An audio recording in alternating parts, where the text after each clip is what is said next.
We won't do that to you. This group is too important. Yeah. Good to see you all.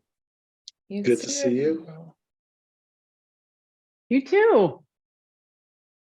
And Jonathan, I'm looking forward to in person. Yeah, agreed. I don't think, with the exception of maybe Adam, Ernie, well, I think Sue Ellen, maybe you and Gabriel are the only two I've not met in person. Well, for now, next month. Yeah, yeah.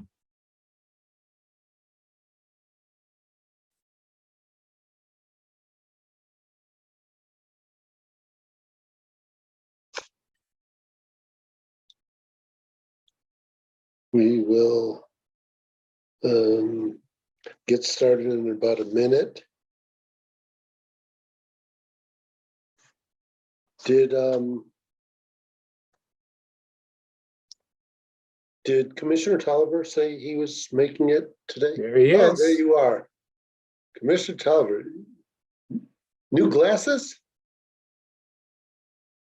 Oh, you're on mute. Just another of 3 pairs. All right. Just making sure. Oh, we got a full house today. This is great. So I will tell you, I am glad we're doing this virtually because I'm in DC right now. And let me tell you that the weather is no more nicer here. I was gonna say, you must have some brilliant lighting because I thought I saw the sun on your face, but maybe not. No, it's the hotel lighting. Well, I'm in Florida and I'm looking out at the Atlantic Ocean as I speak to you, and it's 85 degrees. So that's why I have these glasses. These are glasses I keep in Florida. Okay. Yeah, when we start seeing them transition to that the dark glasses, we'll know.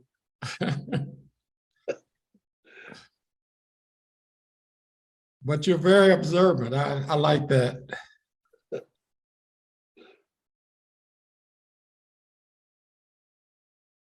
All right, well, we're here. I'm going to call the meeting to order. This is our possibly our last virtual meeting in the Commission on Chicago Landmarks. Today's date is Thursday, May 4th, and I'll do the roll call. If you could indicate that you can hear and see me when I call your name, that'd be great. Vice Chair, Commissioner Jekowitz. Present, I can see and hear you. Fantastic. Commissioner Cox. I can see and hear you, present. Thank you. Commissioner Burns. Present, I can see and hear you. Commissioner Fair. Present, I can see and hear you. Commissioner Hughes. Present, I can see and hear you. Commissioner Ponce. Present, I can see and hear you. Thank you. Commissioner Rubin. Present, I can see and hear you. And Commissioner Tolliver. Present, I can see and hear you. All right. Before I begin with details regarding the virtual format of this meeting, I want to share with you that starting next month's meeting on Thursday, June 8th, 2023, the Commission on Chicago Landmarks meetings will be reverting to the in-person format. Meetings will be held in City Hall, 121 North LaSalle Street. Please check the meeting notice for additional details. The notice will be posted on the Commission website at chicago.gov/CCL.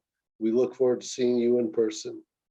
In 2020, Governor Pritzker signed Public Act 101-0640, making certain amendments to the Open Meetings Act so that we, along with other boards and commissions, can continue to host virtual meetings during the COVID-19 public health emergency, provided that certain conditions are met.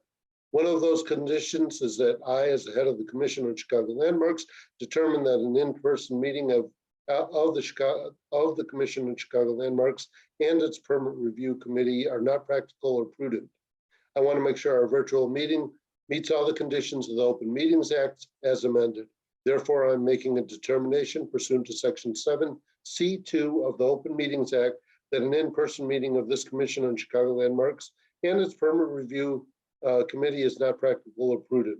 Similarly, I'm making a determination pursuant to Section 7E5 that because of the disasters declared by the governor, it is unfeasible for at least one member of the Commission on Chicago Landmarks or its chief administrative officer or its chief legal officer to be physically present at the meeting place for either meeting. Pursuant to a resolution adopted by the Commission on Chicago Landmarks on June 4th, 2020, regarding the chairman's emergency rulemaking powers, I issued emergency rules governing the conduct of remote public commission meetings and provisions for remote public participation, effective February 18th, 2022. Those rules were posted on the Commission's website. In line with these emergency rules, today's regular Commission meeting is a virtual meeting being simulcast to the general public via live streaming. Commission meetings have been held virtually since May of 2020. Meetings are structured to minimize the chances for technical difficulties. Members of the general public have been encouraged to submit a written statement in advance of the meeting, and these have been posted on the Commission's website and are available for viewing during the virtual meeting at www.chicago.gov/CCL. Further emergency rules, verbal statements by the general public for all agenda items will take place at the beginning of the meeting to all, those wishing to speak at today's meeting will be signed into the Zoom meeting at this time. Before we hear staff presentations on the agenda items, after which we will ask to hear from the owners or applicants and their teams, we'll open the floor up to members of the general public who wish to comment about the items to be heard in today's agenda. Comments should pertain only to the agenda items. Members of the public wishing to comment should use the raise hand function of Zoom to indicate that they wish to speak. Members of the public not connecting via computer, smartphone, and instead phoning into the meeting should press *9 to activate the raise hand function and do the same to deactivate it. I or the meeting facilitator will call out their names one by one and unmute those people. Once unmuted, speakers should give their full name and organization, if any, they represent. Each speaker is allocated 3 minutes to speak. Once all members of the public wishing to make a comment have been given an opportunity to do so, we'll go through the agenda. I would ask that owners or applicants and the representatives, as well as aldermen, to wait until after the staff presentations have been made on the agenda item, and we'll call on you at that time. Are there members of the general public who would like to make a comment? Any comments on agenda item number 2, the preliminary landmark recommendation for the Greater Tabernacle Cathedral, which is the former Holy Rosary Parish at 11300 to 11312 South Dr. Martin Luther King Drive. Mansour? Yes, Chairman, there are several hands raised. Okay. The first one is Elizabeth Blasius. Okay, Elizabeth, the floor is yours. 1 second, Chairman. I'm starting the clock. Sorry about that. No problem.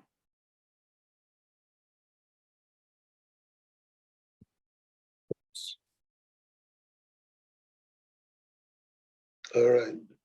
Elizabeth, you with us? Yes, Elizabeth, now you can unmute, please. Great.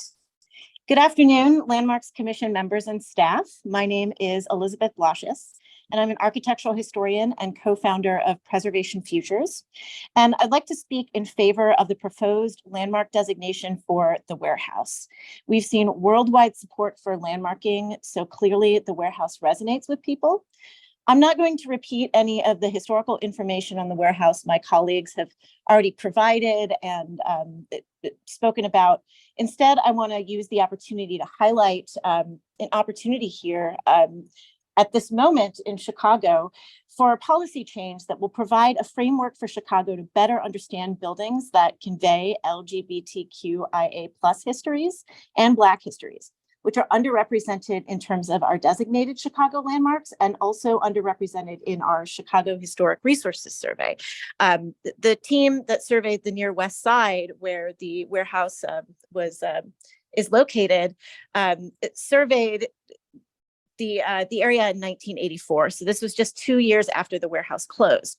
And it's unreasonable to expect the survey teams would have considered the warehouse as a significant building then. But my point is, the warehouse is not included in Chicago's inventory of historic buildings. It would not have been subject to demolition delay.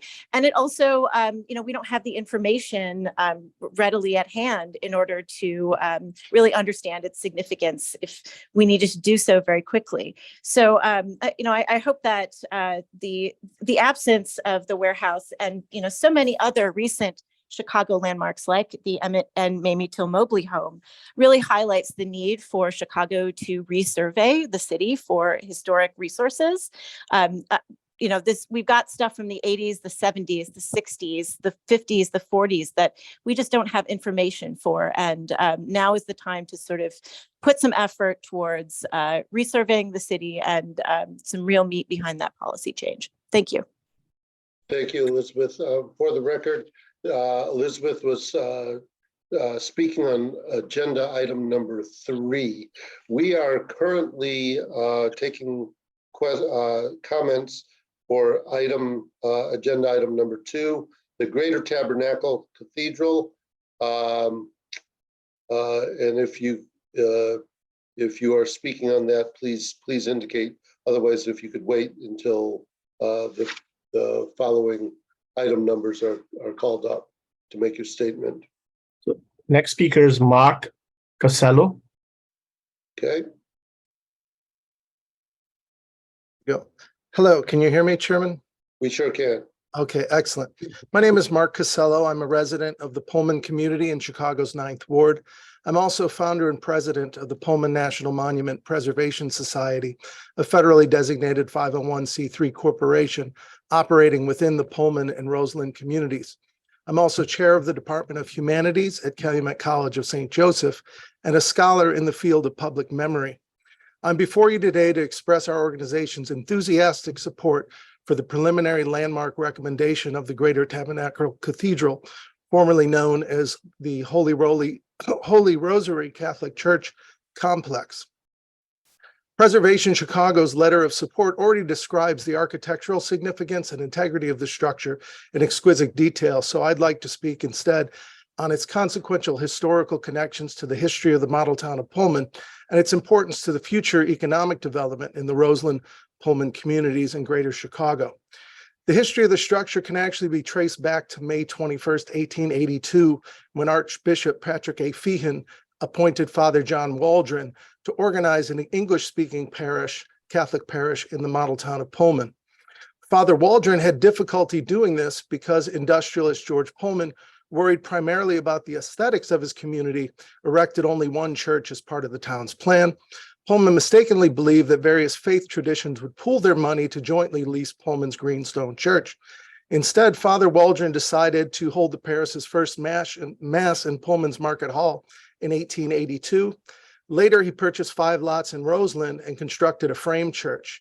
As the parishionership grew, George Pullman reluctantly worked with Father Waldron to make an oral agreement that S.S. Beeman construct a edifice that would blend in with the red brick buildings in the town of Pullman. The plans proceeded according to Beeman's design, and the cornerstone was laid on June 1st, 1890. Our organization leads visitors to Pullman into the Roseland community, and that church is regularly a stop on our Great Pullman Strike Tour. Its association with President Obama, the ultimate construction of the Obama Presidential Center, opened a great way for economic development, bringing visitors to these communities, and Holy Rosary would be a great stop and site along the Pullman Great Strike Tour that we host in the community. Therefore, we voiced our strong support for this preliminary City of Chicago landmark designation because we feel that there is an integral part of the Pullman story that remains untold if we leave this site unprotected. So along with Preservation Chicago and others, I voice our strong support for this designation. Thank you, Mr. Casello. Next speaker. Next speaker is Ward Miller. Mr. Miller. Can you hear me all right, Mr. Chairman? Sure can. All right. Well, good afternoon, Chairman Wong and members of the Commission on Chicago Landmarks. I'm Ward Miller, the newly minted Richard H. Driehaus, Executive Director of Preservation Chicago. And it's a great honor to be with you here today, offering testimony to support the preliminary landmark recommendation for the Greater Tabernacle Cathedral, formerly known and constructed as Holy Rosary Catholic Church and located at 11300 to 11312 South Dr. Martin Luther King Jr. Drive in the Roseland community of Chicago. This church structure and the complex has been a community landmark in the Roseland and Pullman community areas of Chicago's far south side since its construction in 1890. And among other contributing factors, it was designed by architect Solon S. Beeman, who is also the architect of the nearby town of Pullman, the first model and planned industrial community in the United States, now proudly recognized as the Pullman National Historic Park. The church, with its tall, iconic tower and steeple, was constructed on Pullman lands, once owned by industrialist George Pullman, and prior to the construction of the tall railroad embankment and viaduct, raising the large separation wall from the former grade level structures and tracks, must have appeared to be directly part of the town of Pullman. And that was a very important feature and aspect to George Pullman, as the vistas and the of his newly constructed factory town from various vantage points was meant to be an overly impressive and beautiful to visitors, especially upon arrival by railroad. The church's deep, rich, red brick gabled facade, arched windows, and entry, in addition to the primary facades and monolithic tower, are a great complement to the many designated Chicago landmark buildings of Solon S. Beeman and the adjacent Pullman National Park.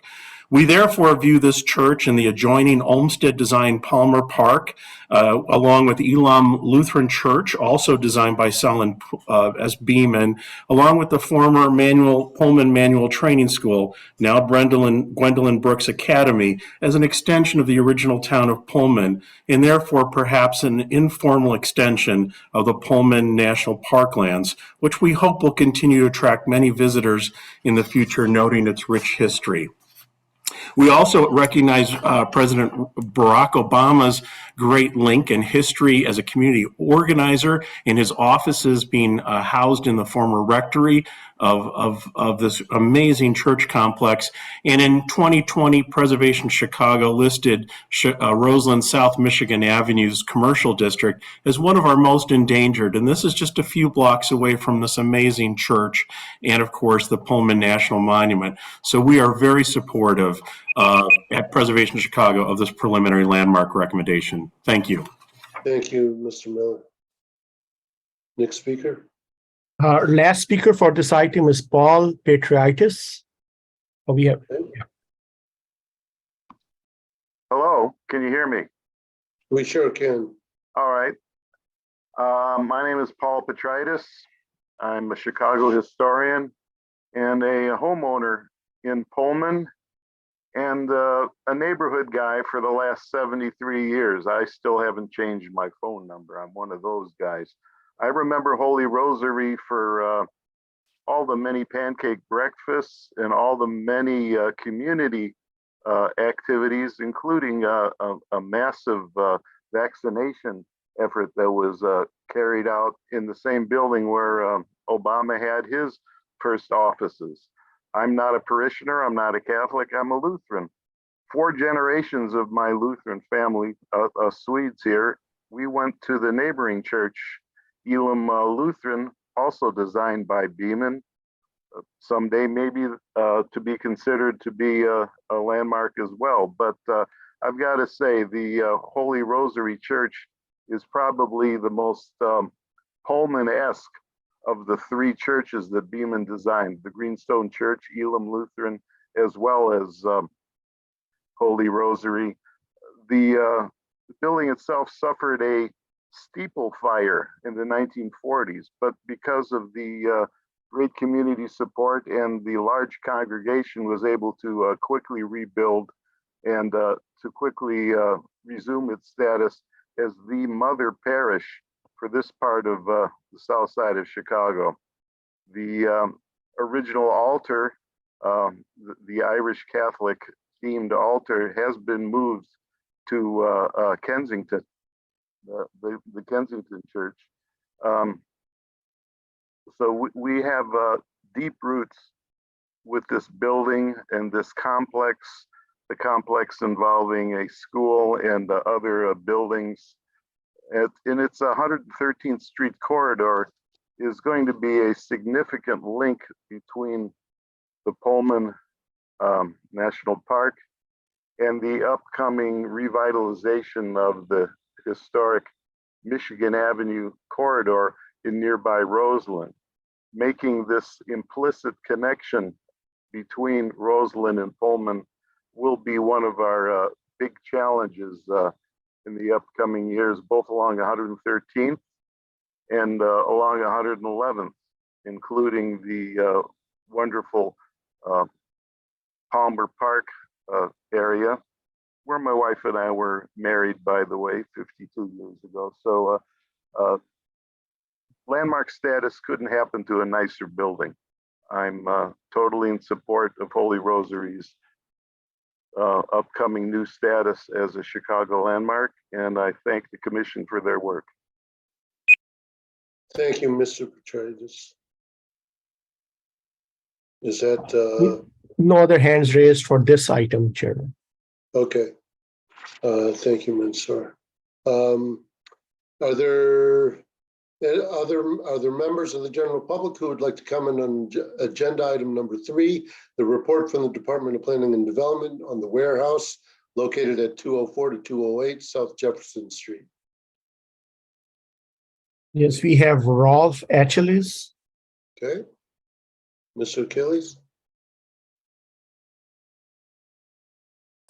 Thank you, commissioners, for letting me speak. I was speaking on the last topic and my raised hand didn't go through, I guess. So could I still speak on the tabernacle? Yes, go ahead. Yes, I'm all in favor of my name is Rolf Achilles, and thank you for allowing me to speak on Holy Rosary and now Greater Tabernacle Cathedral. It's a very important transition for Catholic Church to have made. It survived various ordeals in its history. And this is a superb example of the kind of transition in a neighborhood where one church becomes the foundation and the main facility for another church. And Holy Rosary converting from an Irish neighborhood into the current neighborhood of Greater Tabernacle Cathedral, I think, is a very important transition. Not enough Catholic churches make that transition successfully. And it's a building by Solon Beeman. He did a number of Catholic churches, but he's not very well known for his Catholic churches. He's much more known for the industrial community of Pullman. And so I'm very much in favor of preserving, giving landmark status to Greater Tabernacle Cathedral and everything that it stands for today, because it has such an important history in its present location. Thank you very much, commissioners, for allowing me to speak. Thank you, Mr. Achilles. Next speaker. The next speaker is Max Chavez. Mr. Chavez? Hi there, can you hear me? We sure can. Great. Good afternoon, everyone. This is Max Chavez, Director of Research and Special Projects at Preservation Chicago. Of course, we are absolutely thrilled that the warehouse received preliminary landmark status last month. And of course, we're still fully in support, enthusiastically so, of the warehouse, hopefully soon receiving full landmark status, as evidenced by all of the passionate testimony that was voiced last month and the many, many letters that were submitted and 14,000 or almost 14,000 petition signatures. The warehouse, it truly matters to Chicago and to the nation and people around the world. And it's been beautiful to see the city of Chicago responding to these calls for landmarking with urgency, moving the warehouse into the landmarks process within just a few weeks of our inclusion of this site on our Chicago 7 most endangered list. Listening to early Frankie Knuckles tracks, like the classic Your Love from 1986, it's easy to understand why house music became the global force that it did. Even today, the song's kind of electronic riff and its vocals, it all sounds so futuristic. And so too was the warehouse a futuristic space. Within its walls was created a sound that was so forward thinking that it didn't have a name at the time. It had no comparison, and it set music on a really exciting trajectory that has lasted until today. It's brought us to, pop music of today. And the communal dance floor of the Warehouse envisioned an equally daring future, one in which people weren't separated by their race or sexuality or gender, and instead it promised a world where all bodies were moving to one beat. And in speaking with people whose lives were touched by the Warehouse, I've really gotten a sense over these past few months of how this nightclub was more than just a spot to hear music or to go out and dance until the very early hours of the morning. It was home for people. And I think that's really beautiful, and it's more than worthy of landmark recognition. These places of cultural and community importance, like the Warehouse, these are the backbone of Chicago's history and its neighborhoods. These gathering places like bars and nightclubs, social halls, music venues, these are all really wonderful opportunities for more storytelling through landmarking. And I hope we continue to see more and more sites like the Warehouse be considered for landmark status in the future. And I hope it inspires people in these neighborhoods all over Chicago to look at, sort of the more mundane buildings that they pass by every day in their communities and think about, the massive histories that could be contained within. Much like, the Warehouse, we're surely sitting on a mountain of stories and lives that deserve to be unearthed and honored. So again, thank you so much for the consideration of the Warehouse as an official Chicago landmark. We can't say it enough, but we are so excited that the Warehouse is up for this consideration. And we can't wait to hear more about it on today's hearing. Thank you so much. Thank you, Mr. Chavez. Next speaker. Next speaker is Maurice Shater. Good afternoon. Can you hear me? We sure can. Thank you, Mr. Wong and the commission for allowing me to speak in reference to this here subject matter. I had joined a commission the last time that you guys were on for the preservation of the 206 South Jefferson as a landmark status. And it gives me great pleasure to be able to try to speak to you again in reference to this. I was an original member, at least one of the younger members that went to the Warehouse. And the Warehouse actually was a social club under the name of Us Studios, housed at 206 South Jefferson. Subsequently, that facility, as Mr. Chavez spoke before, was ahead of its time, sonically, as well as for culturally, because it was an inclusive establishment for Black and Brown, queer, as well as all other individuals of the world and in Chicago at that time. I've had the unique pleasure of working with Frankie Knuckles and traveling the globe with him as this here global sound has moved across the globe. And everywhere we went, everybody always wanted to know where he got his start from. Along with wanting to know where he got his start from, they swore that they wanted to come and stand at the place.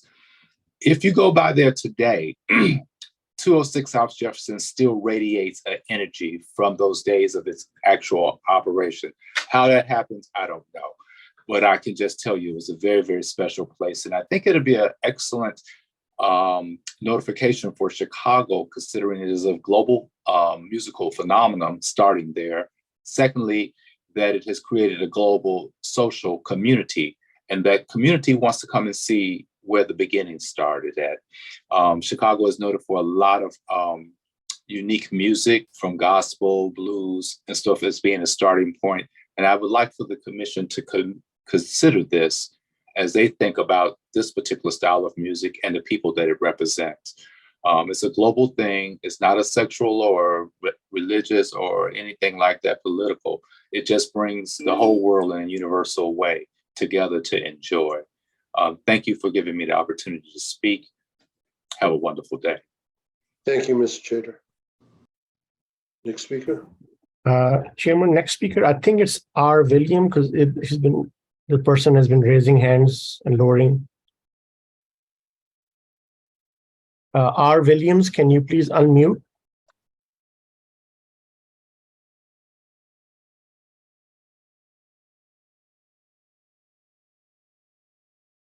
Is there a? No, I don't think they. Oh, here we go. There. Okay, my name is Robert Williams. Can you hear me? We can hear you. Okay, I was proprietor of the Warehouse. I started the Warehouse at 206 South Jefferson in 1975, along with the help of Richard J. Daly and a democratic organization. It has, the building in itself is an old Art Deco building from the 30s. It used to be the Water Saver Faucet Company. Turning it into a club, a community center for the youth of that time, embraced a culture that is still going on today. I myself am proud to be, well, I'm from New York, but I'm a Chicagoan now, and I'm proud that this building has been taken into consideration for landmark status. Thank you very much. Thank you, Mr. Williams. No other hands raised, Chairman. Wonderful. Are there members of the general public who'd like to comment on agenda items number 4 and 5, the report from the Department of Planning and Development on the Century Building located at 202 South State Street and the Consumers Building located at 220 South State Street? First person is Preservation Chicago. Okay, Hi, it's Mary Lou Seidel. Can you hear me? we sure can. Thanks. Thank you, Chairman Wong, and thank you, Commissioners. My name is Mary Lou Seidel with Preservation Chicago. We enthusiastically support the landmark nominations for both the Century Building and the Consumers Buildings. Public support for the Century and Consumers Buildings reflects the importance these two buildings have on Chicago's historic built environment. Preservation Chicago's change.org petition has nearly 24,000 signatures, and we did submit a letter into the comment and into the record highlighting some of the comments, but I just wanted to read a couple because I think it's really powerful. They come from Chicago, from all around the country and the world.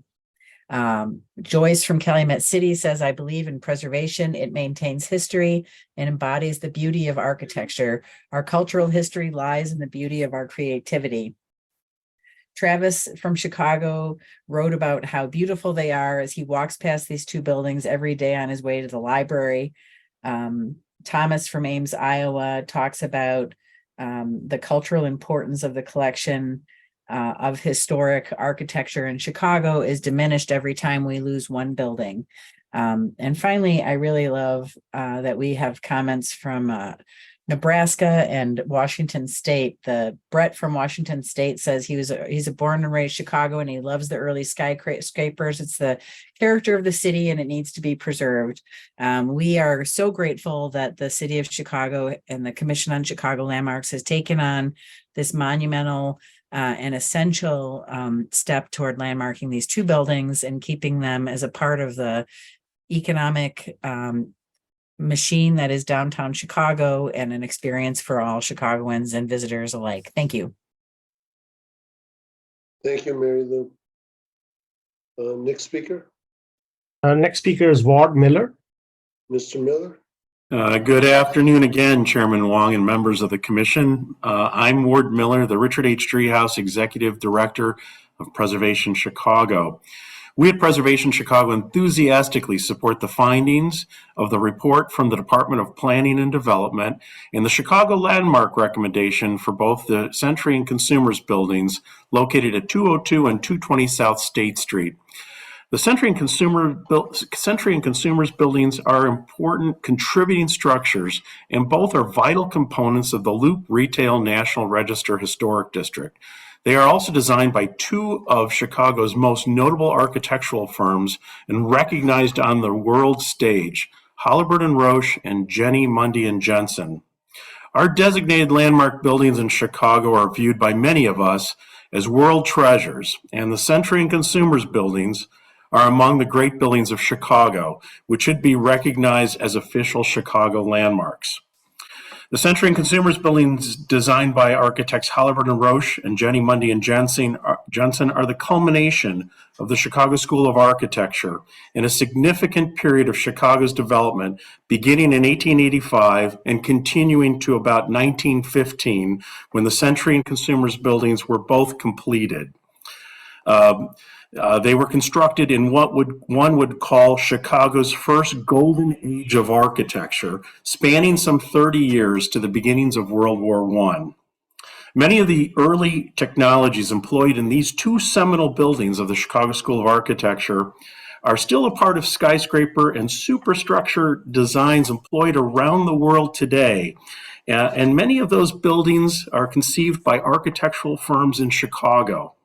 The vertical expression of both the Century and Consumers buildings are remarkable and even relate to the buildings of Mies van der Rohe and the Chicago Federal Center, not only for their vertical expression exhibited on their terracotta facades, but also for the context to one of Mies's most important public commissions in both the Century and Consumers buildings. One can observe the extraordinary achievements of the collective evolution of the Chicago skyscraper in relation to Mises Federal Center, designed some 50 years later. We also want to see these buildings considered for a UNESCO World Heritage nomination, looking to the future, along with the other 9 buildings that have been submitted. And we want to thank the department and the City of Chicago, the Lightfoot administration, Commissioner Maurice Cox, Commissioner Deanna Cavallo, Candlin Hahn, and the entire Department of Planning and Development towards this day and this recognition of these buildings. And with that, Preservation Chicago fully and enthusiastically supports the report from the Department of Planning and Development presented to the Commission for a landmark designation of the Century and Consumers buildings. Thank you. Thank you, Mr. Miller. Our next speaker is Rolf Achilles. Mr. Achilles, go ahead. Thank you again, Commissioner Wong and other commissioners, for allowing me to speak on this time on the Century and Consumers building. And I second everything that Ward has just said about the buildings. And they are crucially important on the world stage because they're sort of the culmination of the Chicago School, bringing together all of the opportunities that Chicago's architectural engineering skills brought to tall buildings. They're the culmination, and we can see it here in Chicago. In no other city in the world is it as clear. We can go from the Rookery to the Monadnock to the Marquette, and then to the Century and Consumers building in just a brief walk in the city, and it tells the whole story of world skyscrapers. And if you've been to the Shanghai 2 Tower in Shanghai, in the lobby, they have a whole history of Chicago architecture. And the Consumers building, this is a new building. It's the world's second tallest building it's now built in Shanghai by a Chicago firm. And the Century and Consumers building are shown in a general photograph of that part of the city of Chicago. And they're mentioned as important contributors to the Chicago School of Architecture and sort of the culmination of the school and all of the world's skyscrapers that follow that Chicago architectural engineering tradition. And that's in faraway Shanghai, and it's in the lobby, and thousands and thousands of people see it every day, that Chicago architecture program that's on display there. So for Chicago to neglect these buildings would be a really sad commentary on our status in the world of high-rise engineering, where Chicago invented it all and continues to be inventive with its architects and engineers here creating towers around the world. And I hope that I can see the Century and Consumers building as one of the 2 great landmarks in Chicago very soon. Thank you very much. Thank you, Mr. Achilles. Next speaker. Next speaker is another person from Preservation Chicago. Okay. Hello, this is Adam Natanshone, Director of Operations for Preservation Chicago. Thank you to the City of Chicago and to this commission for including Century and Consumers on the agenda today. Preservation Chicago, as you've heard from my colleagues, strongly supports their Chicago landmark designation and ultimate reuse. I think that the landmark designation of Century and Consumers would critically bring the voice of the City of Chicago and the people of Chicago into the process with the GSA and federal government. To date, it hasn't really been heard by the federal agencies, and a good process begets a good outcome. I think in light of the emergency demolition of the adjacent 3-story building at 208 to 212 South State, built by or designed by Benjamin Marshall, a 7,500 square foot building that was demolished after 17 years of deferred maintenance.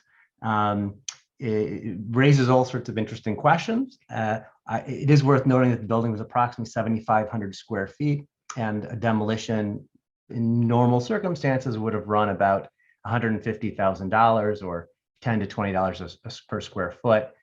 In this case, actually a full gut renovation might have cost $200 a square foot, and about $1.5 million of cost. But in this case, the GSA spent $3.2 million to demolish this building. Again, I think the point here is that it's very important for the city of Chicago to have a seat at the table in ongoing and future conversations, and the Chicago Landmark designation will hopefully help to accomplish that. I also wish to say that the support for preservation is very broad and deep. It includes many officials, civic leaders, and the editorial boards of major Chicago newspapers. The B1M documentary video has been viewed over 1.2 million times internationally, and the Change.org petition has over 23,500 signatures. Printed out, literally, it would take a ream of paper. But yet, there hasn't been a significant change in the trajectory of this process. The landmark staff generated a lengthy and really very, very well produced report detailing the history and significance of Century and Consumers. And despite the overwhelming evidence proving the landmark eligibility, the GSA hasn't really changed the trajectory. And so I think it's very, very important that the city and this commission moves forward with the process to designate as Chicago landmarks Century and Consumers buildings. Thank you.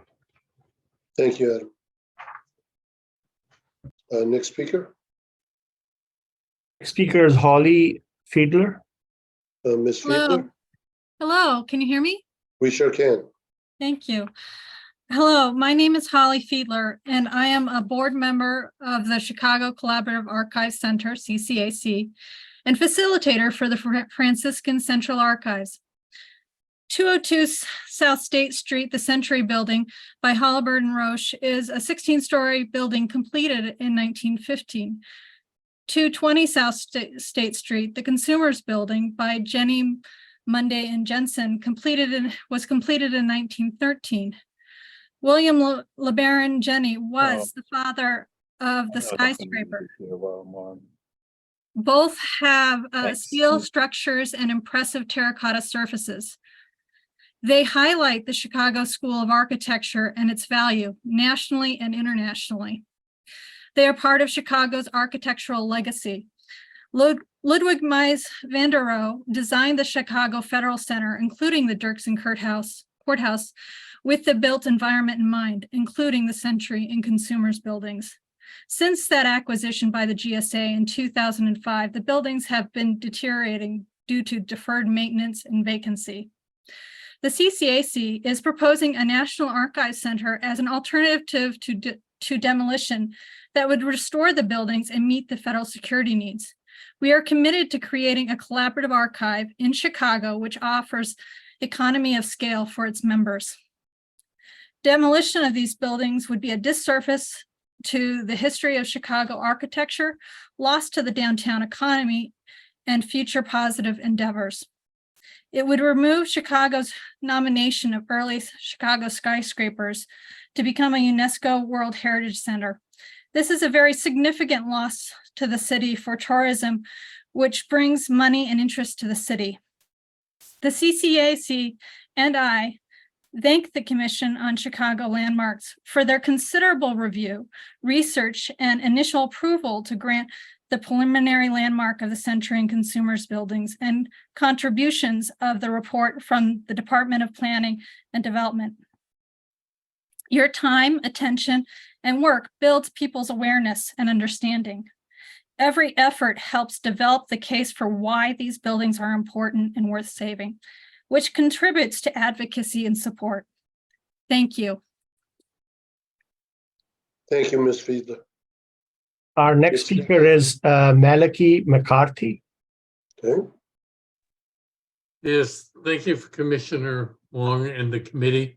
My name is Malachi McCarthy. I'm the retired archivist for the Clusian Missionaries at Monroe and Wells, but I also serve on the Chicago Collaborative Archive Center.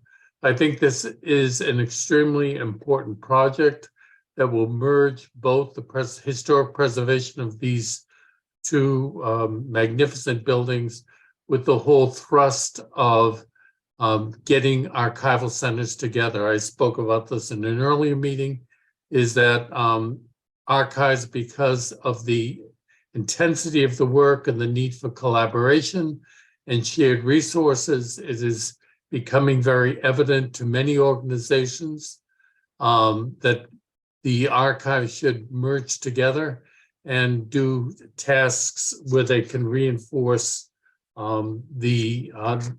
their tasks to make these collections available. Archives is the stuff that really makes the history of any organization breathe and tells the stories of how they evolved and how they responded to societal change. So I would say that by adding a Chicago Collaborative Archive Center to the South Loop in the midst of the South Loop academic centers, it would be a great resource. And also its proximity to the Harold Washington Library would be a fantastic addition to the city, as well as being close to public transportation for outside scholars. And again, I want to thank the commission for continuing to consider these two buildings for landmark status. And we look forward that hopefully the process will go well. Thank you. Thank you, Mr. McCarthy. Our next speaker is Kendra Parson. Okay. Ms. Parson, Yes, can you all hear me? we sure can. Thank you. Good afternoon, Chairman Wong, members of the commission. My name is Kendra Parson. I am the Advocacy Manager for Landmarks Illinois. Once again, I'd like to express our wholehearted support for the landmark designation of the Century Building and the Consumers Building. About 1 hour ago, we announced that we've included these buildings on our 2023 list of the most endangered historic places in Illinois in response to the ongoing threat of demolition. We remain absolutely dedicated to finding a preservation solution for these buildings, and we anticipate that a Chicago landmark designation would be a major contributor to that hoped for outcome that our organization, Preservation Chicago, and so many others are tirelessly advocating for. So thank you again to the commission, to DPD staff, and to the Lightfoot administration for advancing these nominations. Thank you, Ms. Parson. Next speaker. No other hands raised, Chairman. Okay. That being said, I believe that's all the members of the general. Oh, sorry, one more. Dirk Lohan just raised. Oh, Mr. Lohan, please.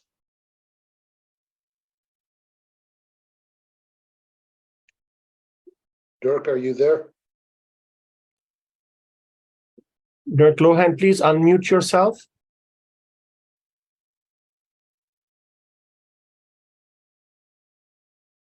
Oh, yeah. Can you hear me now? We can. Go ahead. Okay. My name is Dirk Lohan. I'm a longtime architect in Chicago, and I worked, would you believe it, my first architectural project was to work on the federal Dirksen building in Chicago in the 60s with the architect Mies van der Rohe, who also is my grandfather, or was my grandfather. As such, I am speaking today on behalf of the Mies van der Rohe Society and the American Institute of Architects Chicago chapter. Both organizations advocate to landmark the Century Building and the Consumers Building. These two early skyscrapers are notable examples of Chicago's architectural heritage and should be permanently landmarked to give them the protection they deserve. as so many speakers have already explained. While the permanent landmark designation is only the first step, the equally important next step will be a sensitive and responsible restoration of these buildings and to give them a new purpose as important elements for the future urban quality of the eastern half of the block behind the Dirksen Federal Building. To develop such an urbanistic plan that considers not only the aesthetic issues at hand and the reconstruction of the buildings, I would recommend that the city of Chicago undertake a planning and design competition among a group of qualified and experienced architects, invited architects. Such an urban design competition must also address functional issues of use and purpose, as well as the security issues that have been raised in relation to the Federal Center. It has been suggested to undertake an architectural charrette in the near term as to develop such a master plan. However, I would like to recommend the competitive process because charrettes often, in my experience, and I've seen that, settle often on common denominator issues rather than a bold vision for the long-term impact of the proposed solution. Chicago, well, okay, I think I can conclude Thank my you, Mr. remarks. Lohan. I am convinced the problem can be successfully resolved and make the Federal Center and the entire block where these buildings are located even more attractive and meaningful. With gratitude for your consideration. Thank you. Thank you. Mansoor, is that it? That's it, Chairman. No others. Okay.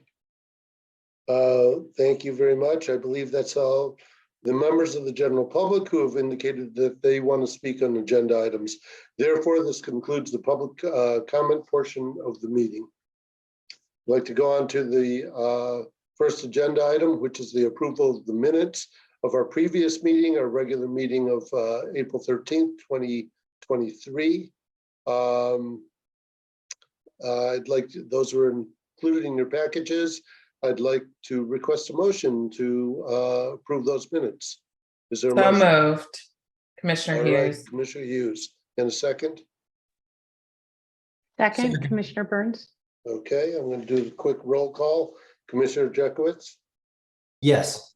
Commissioner Cox, Yes. Commissioner Fair, Yes. Commissioner Ponce. She's having technical issues. Okay. Want to raise your hand real quick? All right.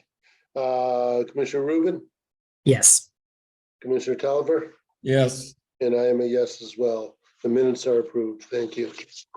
Next item on the agenda is the item number 2, the preliminary landmark recommendation for the Greater Tabernacle Cathedral, formerly the Holy Rosary Parish. This is located at 11300 to 11312 South Dr. Martin Luther King Jr. Drive.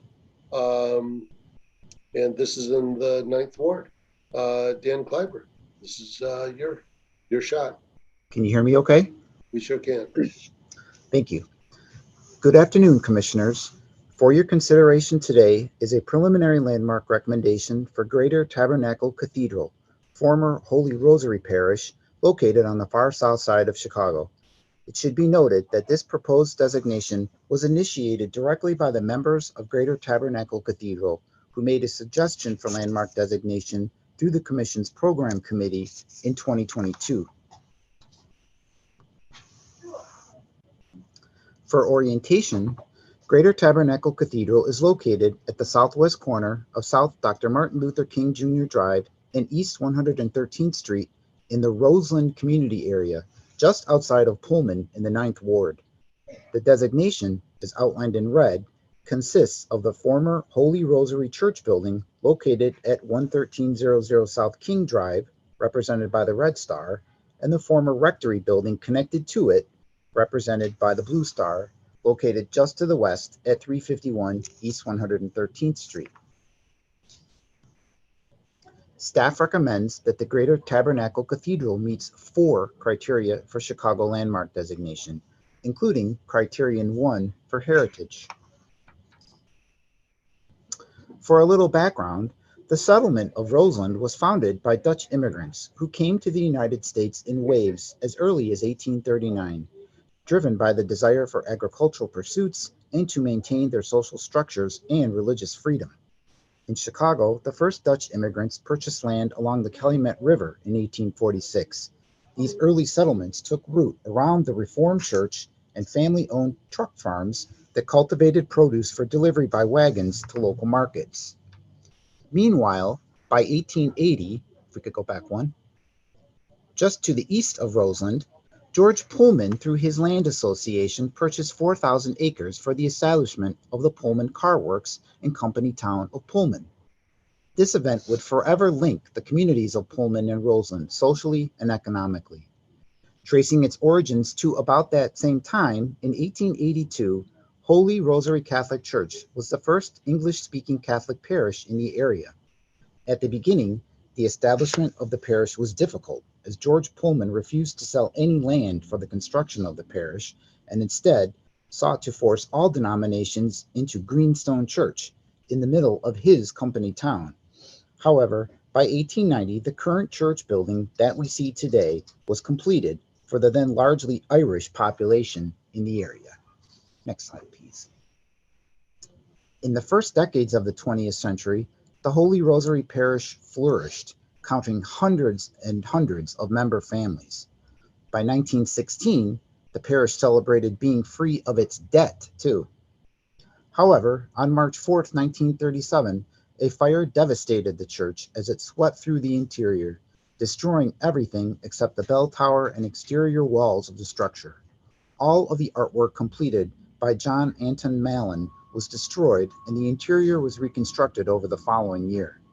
During the reconstruction, the congregation held services in the Palmer Park Field House, located immediately north of the church on East 111th Street. Despite this setback and the subsequent economic and industrial challenges in the wider area, over the course of its 133-year history, the building has fostered 3 congregations, including Holy Rosary, New Day Ministries International, and, since 2016, Greater Tabernacle Cathedral. And throughout this time, it has remained a constant in the Roseland community as a place for worship and a center for community, education, and culture. In addition to the heritage criterion, we also believe Greater Tabernacle meets criterion 3 for its association with a significant person. From 1985 to 1988, Barack Obama led the Developing Communities Project from the organization's headquarters in the rectory of Holy Rosary Church as the first executive director of the organization. The DCP was a faith-based organization established in response to an increase in unemployment due to the closure of manufacturing plants in Southeast Chicago. Under the leadership of Obama, the organization was incorporated as a nonprofit in 1986 and established programming to support the local community.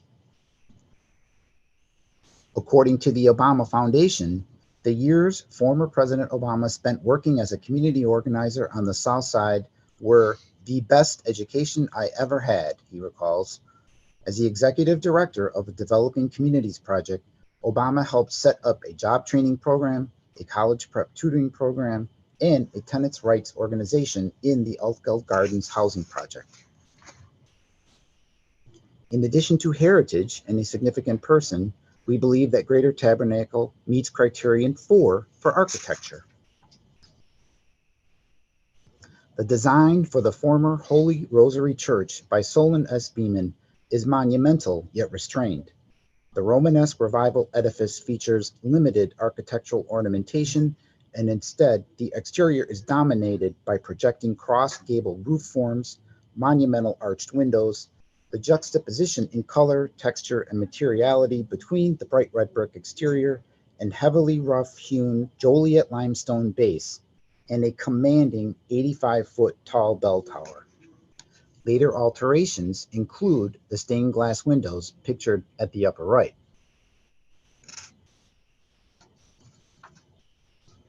In contrast to the design of the church, the rectory at the western end of the complex is austere and absent of ornamentation.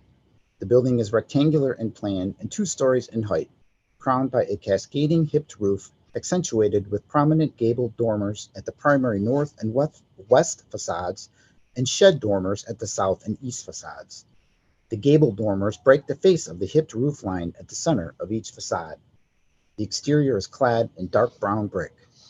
Ornamentation is limited to inset limestone blocks at the gabled ends and the peak of the gabled dormers, limestone coping at the gabled dormers, and simple brick relief work below the crown of the chimneys located at the west and south facades.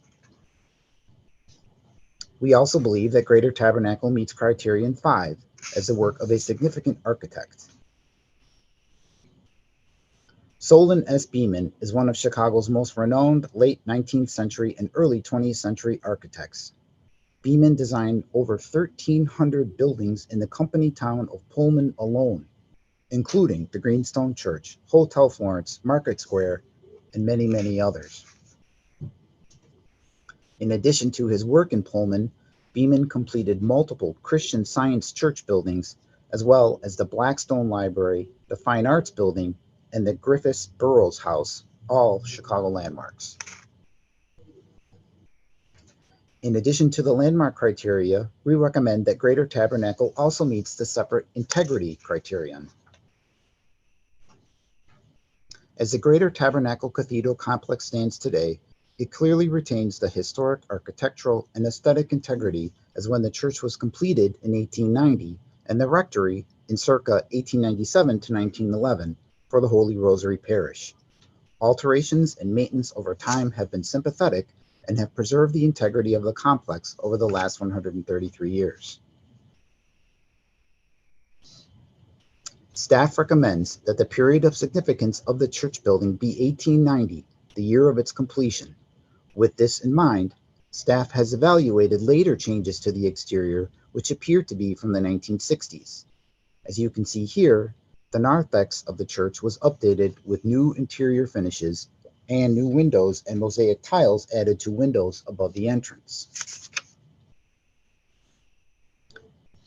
At the same time, it appears that the entrance was modified with this stainless steel canopy, new doors, and granite returns. No information is available to document the exact date of these changes, nor who designed them, yet they are in a modern idiom and likely occurred after the Second Vatican Council, when many Catholic churches saw similar modernist updates. Staff recommends that these changes be considered outside of the building's period of significance, as they are not consistent with the 19th century Romanesque qualities of the building as designed by Solon Beeman, nor do they convey aspects of the building's social heritage with respect to Barack Obama's association with the building. Again, the building is located in the 9th Ward, and Alderman Anthony Beal's staff has indicated his support for the designation. With us today are members of Greater Tabernacle Cathedral, including Bishop O.C. Booker and Pastor Eric Booker, who is supportive of the designation and have been faithful stewards of the building since 2016. With us also is Erica Ruggiero from McGuire Agleski and Associates. We recommend that the significant historical and architectural features of the building be preliminarily identified as all exterior elevations, including roof lines of the church and attached rectory building. You have a preliminary landmark recommendation to that effect. Thank you. Thank you, Dan. Does the commission have any questions for Dan at this time? Commissioner Burns. Thank you. Dan, thanks for the report.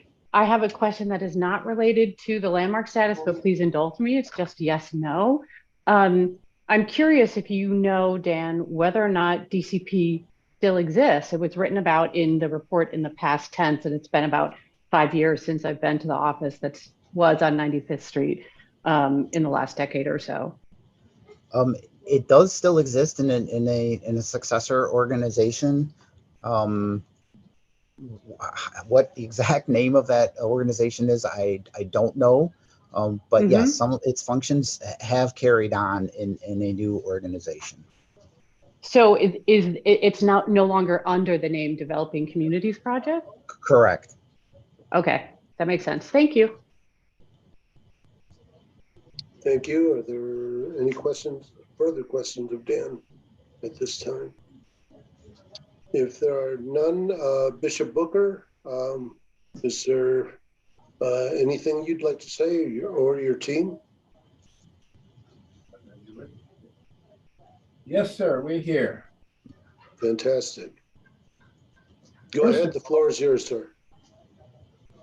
Okay, first of all, to you, Commissioner Wong, and to Mr. Dan Claver, who have worked with us up to this point, I would like to say thank you for considering us for this landmark designation. Tabernacle, of course, for 67 years have been a great influence to the Chicagoland and South suburban areas of Chicago, and primarily through the school ministry. And of course, other ministries that we've carried on, such as food giveaways, providing housing for people. But this program now that we're on is just allowing us to come and think that our property can be given landmark status, has brought on excitement at our church and even those that we share this with. And we're excited because of the beauty that we discovered in this building when we took possession. When I first went there, I didn't see as much as I saw and I've seen since we've been there. And so it becomes more important to us to become landmark status because we see so much that we could do for ourselves as well as this community and those that might just come by just to see us. We see the beauty of the architecture, we love it. The vaulted ceilings, the curved windows, the circle arches and the thick walls of stone and red brick, all of that, we can see so much beauty in that. And so we're anticipating showing Chicago what a beautiful church that is and that property, and bring, I think, great attraction to that corner and to that neighborhood. So we're expecting to be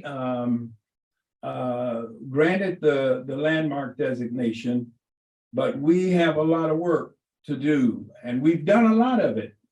And our work has mostly been inside, but we've remodeled and done some things that have really, it's very outstanding. And I'm sure that if you came by there and give us a little more time, you're going to see a beautiful picture again of a church standing on the corner that's remodeled, rehabbed, and a beautiful sight to see. So that's our anticipation. And we thank you for that opportunity, and we're looking forward to it happening. And Mr. Claver, again, thank you, and Mr. Crawford, who have worked with us to bring us to this point. Thank you, Pastor Booker. Does the commission have any questions for Pastor Booker this time? Erica, is there anything that you'd like to say on this project? I have nothing further to say, Chairman Wong. I think Dan gave a wonderful presentation that covers an overview of the history and significance of the church, but happy to answer any further questions if the commission has them. Fantastic. Commissioner Cox? Yes, good afternoon. And I just wanted to comment on the significance of Greater Tabernacle bringing forward a landmark designation and leadership, quite frankly, that it takes from pastors, faith leaders to recognize that they are the ultimately preservation stewards.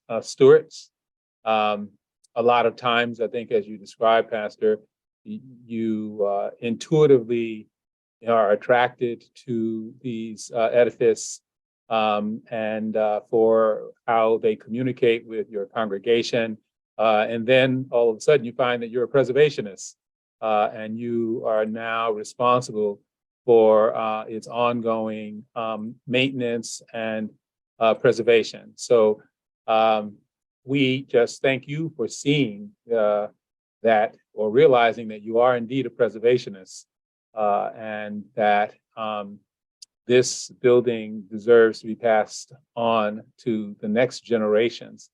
And you may be only a temporary steward of it, but you can lift it up and you can invest in it and you can make sure that it's there for many, many, many decades to come. I also, I'm thrilled that there is a trend that has been going on since I've joined the Landmarks Commission, where religious buildings on the south and west side are now a regular mainstay of buildings that are being designated.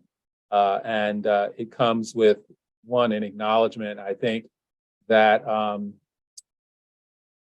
religious buildings are part of the African-American cultural heritage.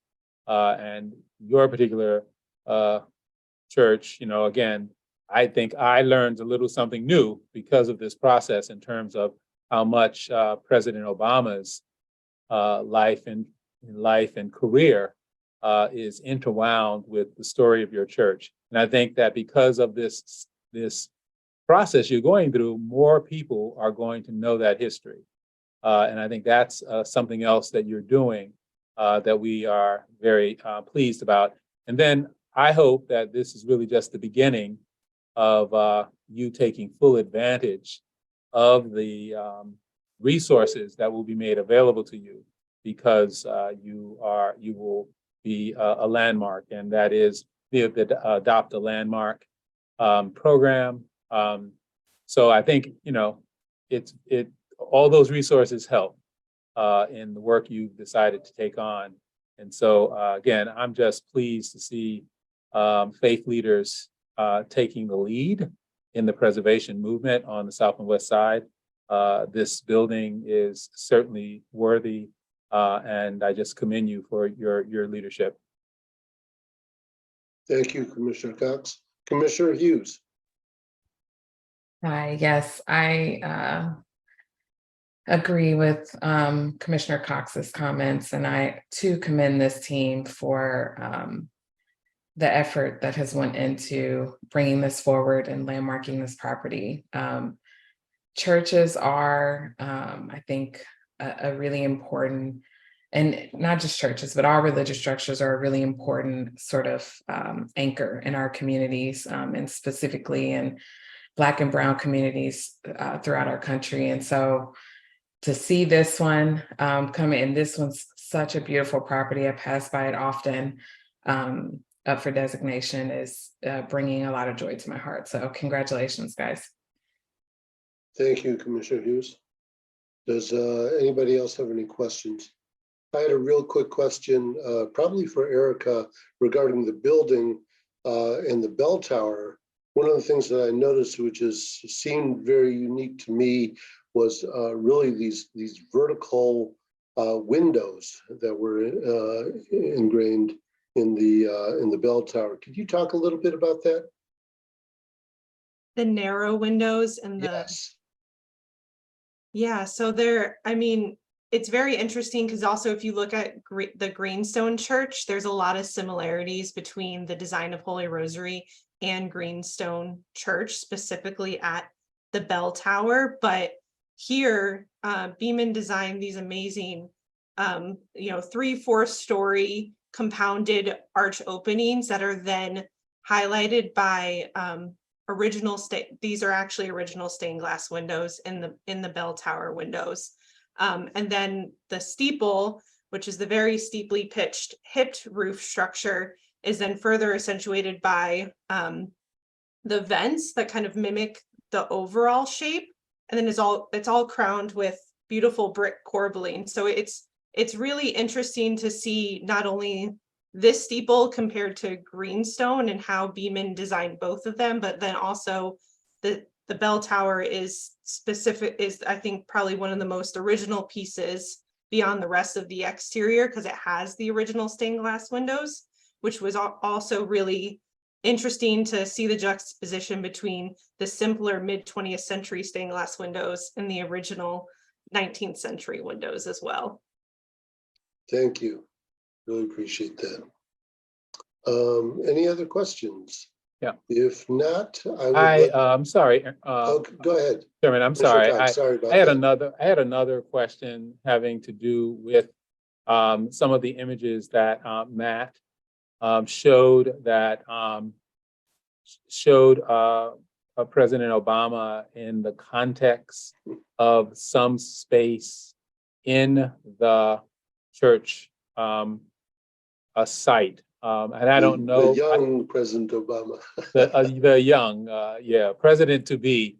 And Yes. I know that when the Obama Presidential Center opens, people will be going on a kind of heritage trail, places where Obama ate when he was at the University of Chicago, where he lived in Hyde Park, and where he worked. And so I just wondered whether the space within the rectory would be subject to any kind of restoration, or could the Adopt a Landmark funds go to recreating the office space where he worked? I don't know if a lot of thought has been given to that, but I do know that when the Obama Presidential Center opens, it's not just going to be the presidential library. People will be going across Chicago to kind of trace important moments in his life. And I just don't know if the church has, we have a long way to go. It's still it's certainly a couple of years away, but boy, wouldn't it be fantastic if their contribution was timed to be ready at the same time that the presidential center is open. So if we could spend a little on that, whether it's Matt or whether it's Pastor Booker, I'd be interested in understanding a little more about that. Commissioner, it's Dan Schreiber. I'm sorry, Dan. Sure. I know when we were out meeting with the church, that they definitely, regard that space as very special. And I know that they would like to do something with it.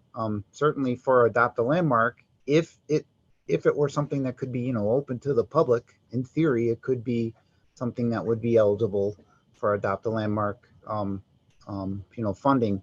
We don't really exactly know what it precisely looked like. Maybe through this process, though, we're able to, get some more images. Like, as you can tell, the one that I have down there is from not directly in the 1980s, but probably from the 2000s. So, but I hope that answers your question. But I know Bishop Booker and Pastor Booker would probably like to add to that, because I know they also think that's a very special space. Am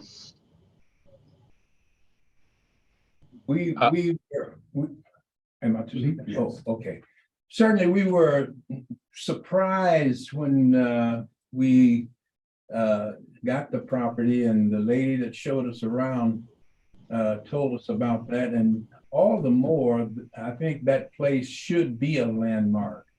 the fact that the first African-American president office was in the church building that we just purchased. So we want that to be sort of an attraction to people. And I understand that in the past, people as far as Taiwan, the Far East, have come to Chicago just to see the place where Obama's first community organizing office was. But now we're gonna do something to make it very significant and look the part and be a place where people can come and see where the president's office once started. And the fact that it's near the going to not be too far from the library that they're building.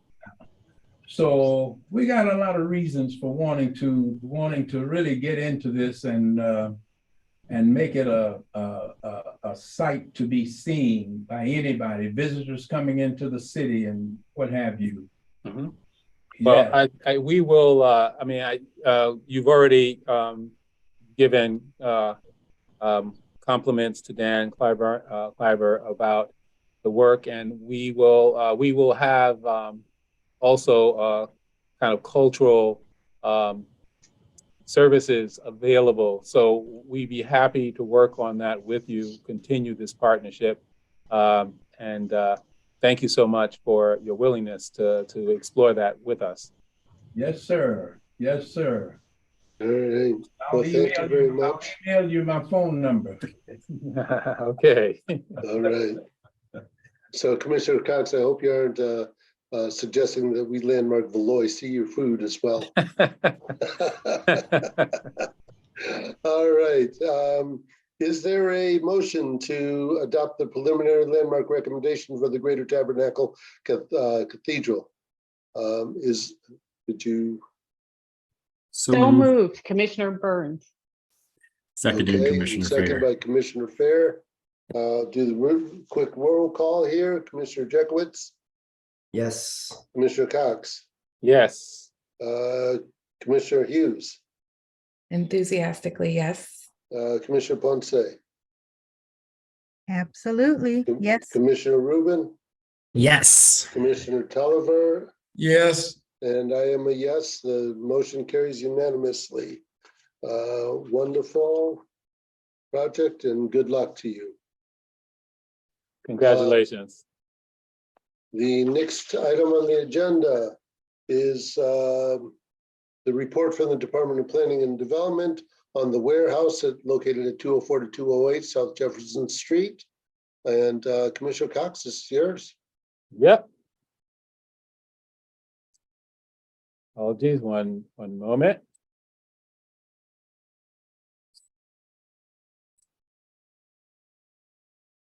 So the Department of Planning and Development finds that the proposed landmark designation for 206 South Jefferson, a building that once housed the Warehouse Dance Club, supports the city's overall planning goals for the surrounding neighborhood and is consistent with the city's governing policies and plans. Chicagoans are incredibly proud to claim house music as one of the city's original contributions to music culture. While several DJs and dance floors and record shops and radio programs contributed to house music's development in Chicago, the history of house music is clear that it originated between 1977 and 1982 at the Warehouse located at 206 South Jefferson Street by its pioneering resident DJ, Frankie Knuckles, who is regarded as the godfather of house music. The Warehouse is located in the West Loop neighborhood and within the larger Northwest Side community area. Past plans for these areas include the Near West Side Land Use Plan in 1991, which recognizes the area's historic character and recommends preservation and rehabilitation of existing buildings. In 2017, DPD developed the West Loop guidelines to foster excellence in design within the West Loop. It recommends adaptive reuse of former industrial loft buildings for office use, just as is proposed for the warehouse. The building is also included in the geography of the 2003 Central Area Plan, which calls for preservation of the area's cultural heritage through landmark designation. In summary, all of these legacy plans supported the landmark designation of the warehouse, or support the landmark designation of the warehouse.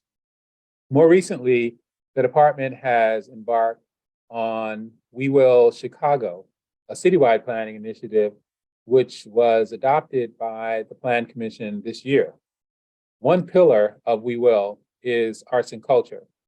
And one goal of that pillar is to promote awareness and appreciation of the city's cultural sector, both current and historic. The landmark designation of the warehouse supports this goal by highlighting the birth of house music in Chicago in the 1970s.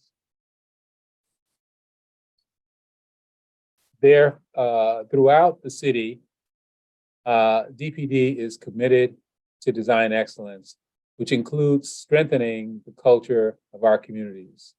This goal is consistent with landmark designation of buildings with deep cultural significance, exemplified by the warehouse.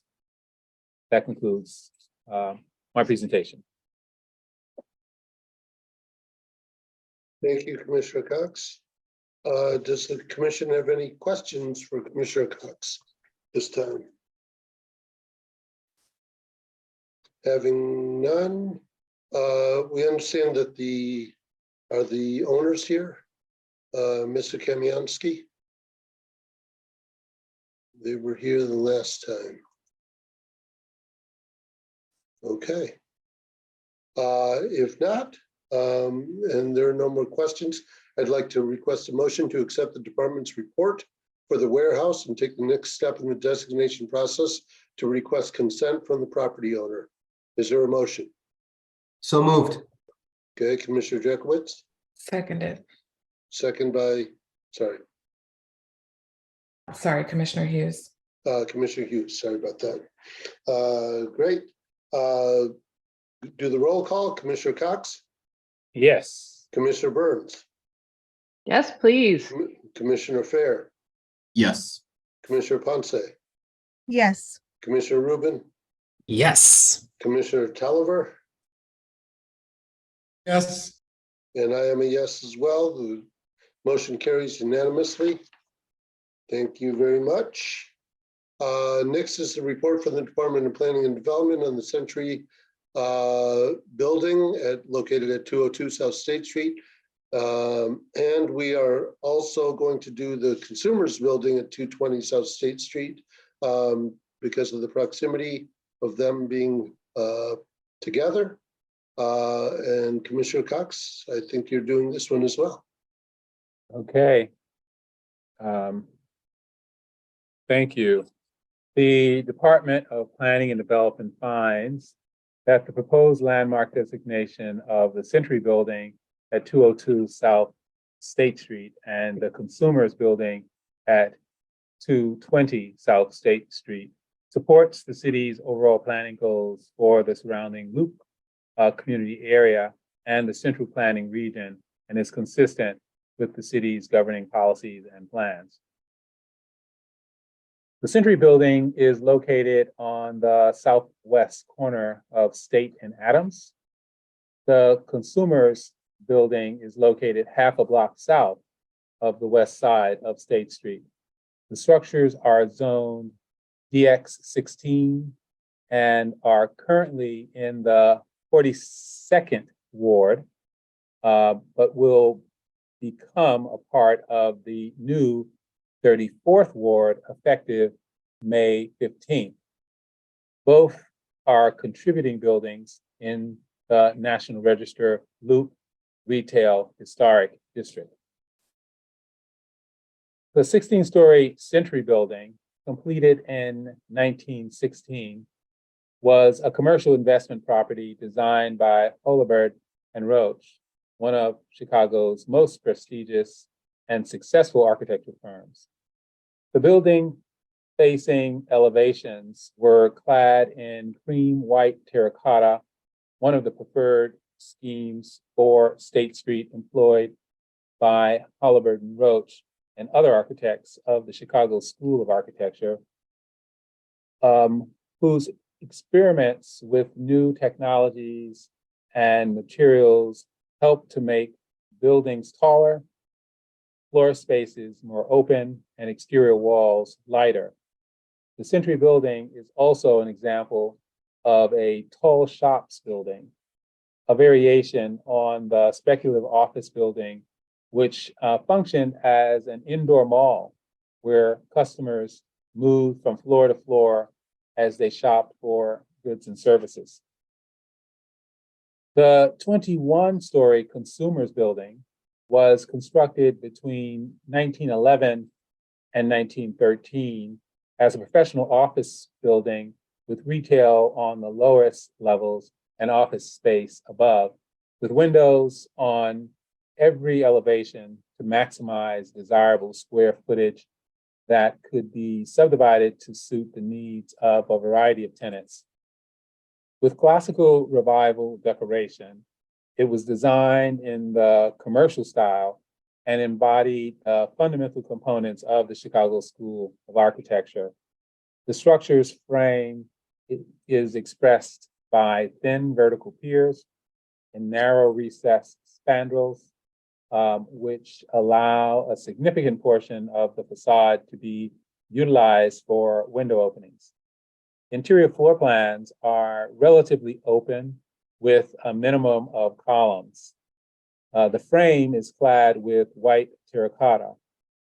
This structure was designed by the successful architecture firm of Mundy and Jensen, former partners of William LeBaron Jenney, a leader in the Chicago School of Architecture.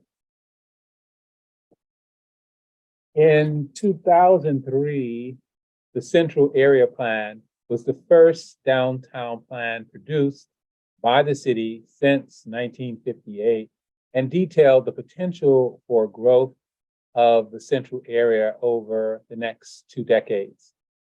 It began by noting the defining physical characteristics of Chicago's central area, calling out its unparalleled design heritage and legacy of engineering innovation, and referencing its extraordinary architecture as a civic resource and the State Street as one of the great urban streets in America. It noted that preserving the scale, density, architectural style, pedestrian interest, and distinctive character of districts like State Street gives the central area its world-famous character and is critical to maintaining Chicago's exceptional quality of life.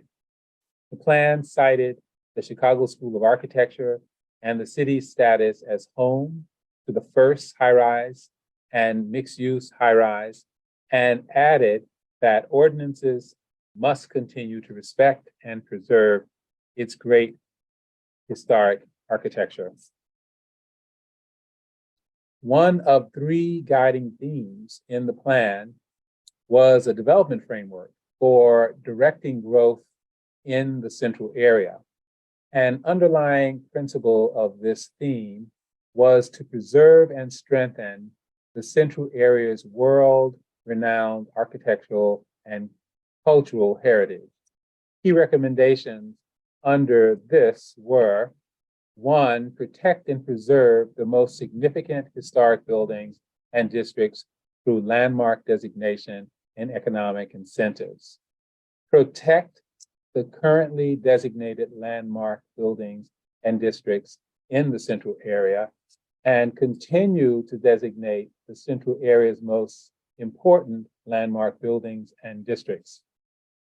Lastly, protect significant buildings and districts that have been identified on the city's historic resources survey are under study as potential landmarks or are on or eligible for listing on the National Register of Historic Places.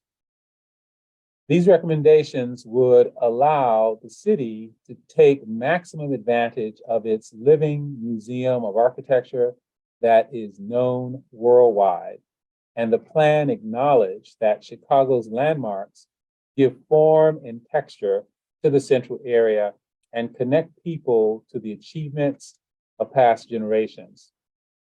The rich materials, street level interests, human scale, exceptional ornament, and superb craftsmanship of landmark buildings and districts contribute visual excitement to the urban environment and give Chicago's central area its special sense of place, end quote. The Central Area Action Plan was approved by the Chicago Plan Commission in 2009. It provided a roadmap for the continued implementation of the 2003 Central Area Plan. Successful projects involving historic Central Area properties completed since 2000 were highlighted and included. Rehabilitation of the Carbide and Carbine building at 230 North Michigan Avenue into the 385-room Hard Rock Hotel, now the Pendry Hotel. The rehabilitation of the Majestic Building and its Schubert Theater at 22 West Monroe into the Hampton Inn and the Bank of America Theater, now the CIBC Theater.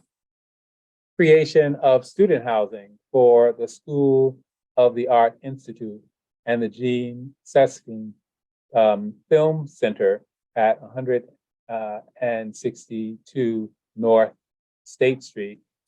Construction of an addition and rehabilitation of the Harris and Selwyn theaters at 180 and 190 North Dearborn as the new home of the Goodman Theater, and the rehabilitation of 2 North State Street into a Sears, now a multi-tenant building, including Walgreens and Adler University. The plan's 2008-2020 forecasts for the central area included projects in progress and anticipated for future historic structures. Extensive exterior restoration continued under new owners at the iconic Carlson Prairie Scott building at 1 South State Street, and new tenants were expected while expansion of the federal campus into state at east of the Dirksen Courthouse between Adams and Jackson would add 1.3 million square feet of office space and increase public and private sector employment. This was part of the dense walkable office core included in the plan's 2020 vision goals for the Central Loop, and more specifically, the area east of Dearborn, which should continue to be a vibrant mix of institutional, residential, hotel, entertainment, and retail uses, recycling older office buildings for small office users, hotels, and residences should be encouraged, end quote. In 2021, the Central City Recovery Roadmap acknowledged the profound effect of the COVID-19 pandemic on the city and laid out immediate and near-term goals for recovery. Under the theme of investment, a focus on strengthening Central City commercial corridors targeted Michigan Avenue, LaSalle Street, and the Loop's historic shopping corridor, State Street. As recommended in the roadmap, the DPD then sponsored the Urban Land Institute to convene two separate technical assistance panels, TAPs, one in 2021 to recommend strategies and investments needed to revitalize North Michigan Avenue as a global destination, and the other in 2022 to focus on repositioning LaSalle Street. A third ULI TAP supported by DPD is expected to be convened in 2023 to provide recommendations for State Street. As it has been over 20 years since the 2003 Central Area Plan, DPD has started the public engagement process to update this downtown plan as part of a 2-year process. In the fall of 2022, the city rolled out the LaSalle Reimagined initiative to revitalize the historic financial corridor with mixed income residential uses and other neighborhood-oriented amenities. On March 28th of 2023, 3 initial adaptive reuse proposals were selected, which consisted of more than 1,000 units of mixed income housing, $550 million in investment, and the reactivation of 1.6 million square feet of vacant office space.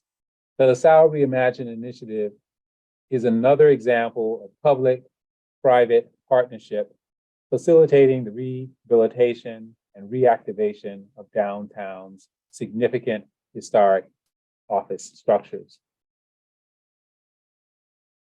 Therefore, the Department of Planning and Development finds that the proposed landmark designation of the Century Building at 202 South State Street and the Consumers Building at 220 South State Street supports the city's overall planning goals for the surrounding Loop community area and the central planning region, and is consistent with the city's governing policies and plans.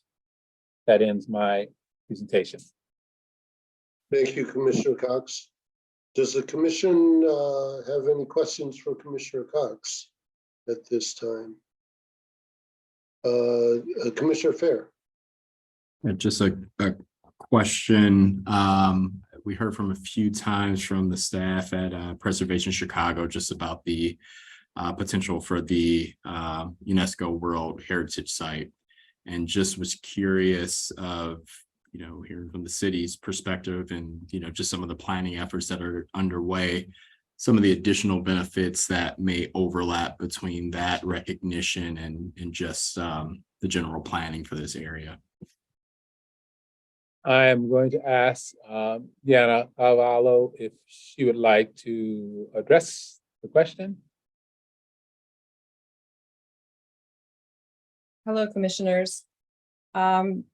Regarding the UNESCO site nomination, I think that is a work in progress. There was an initiation of a study and evaluation, but I believe that it requires considerable more investment and resources in order to move forward to the next steps for that nomination. So I do not at this point have any understanding of what that timing might be like.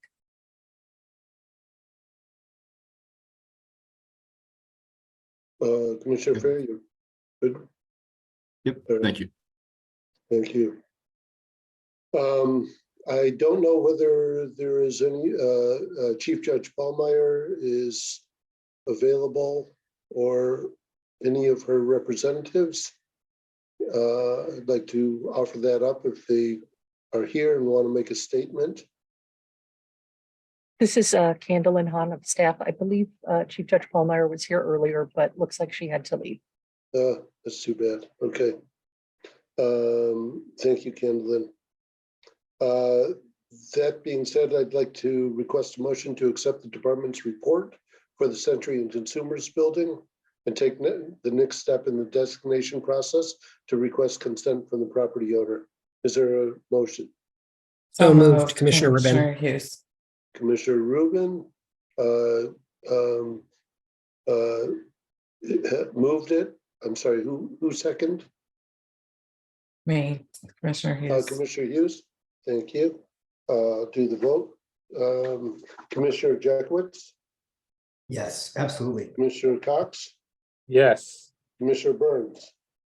Yes, and thank you so much for the great report, Commissioner Cox. Thank you. Commissioner Fair, Yes. Commissioner Ponce, Yes. Commissioner Tolliver. Yes. I am a yes also. The motion carries unanimously.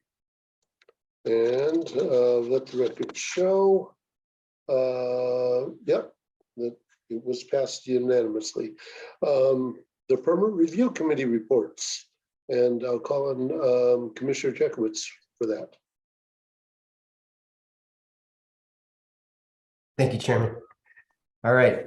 The Permit Review Committee reviewed 5 projects at its April 13th, 2023 meeting. 4 projects were approved with conditions, and the 5th project was deferred to a future meeting pending submission of further information.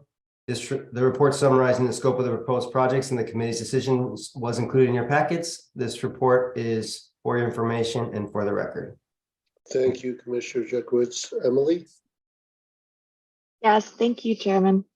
For the month of February, staff reviewed 208 permit applications. A total of 232 reviews were performed by staff, and the average number of days to issue approval or corrections was 3.7. Thank you. Any questions for Emily or Commissioner Jackowitz on the permit review? If not, then I'd like to announce that the program committee's review of suggestions received from the public for Chicago landmark designation and nominations to the National Register of Historic Places will be held on Wednesday, May 17th, 2023 at 3 o'clock at City Hall, 121 North LaSalle Street, room 1103. Deadline for submissions is Monday, May 8th, 2023 at 4 o'clock. All suggestions must be submitted on a suggestion form available on the Chicago Landmarks website at www.chicago.gov/DPD. Any questions on that? If not, I'd like to call for an adjournment of this meeting. Is there a motion? Commissioner Wong, Everybody's more. before we adjourn, I actually go don't ahead. want to move. I just have a brief comment about what we covered at this meeting overall today. This is what we're talking about. I want to say the 3 properties that we looked at and considered represent the very best of why this commission exists. I'm so proud to have been a part of what we looked at today, especially the representation and the range and the community engagement, the voices that we don't hear enough from and that we don't see enough from in landmarks in Chicago, and just an enormous shout out, not only to the individuals who have advocated for all 3 of these sites for a very long time, but to the historic preservation staff for bringing forward sites like this that matter so much to Chicago. I'm just so grateful for your thoughtfulness and your judiciousness as a team to give us the privilege of standing behind what is really important to Chicago. So thank you. Thank you, That's it. Commissioner Burns. Thank you. Thank you. Absolutely. So Commissioner Burns, are you making the motion to adjourn? That was Commissioner Hughes, but I'm happy to second it. Okay. All in favor, say aye. Aye. Nobody Aye. opposed it? Okay. Commissioner Jackowitz, floor is yours.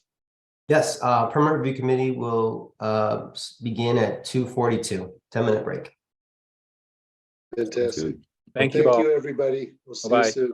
In Bye-bye. person Bye, folks. next month. Bye-bye. Bye, everyone.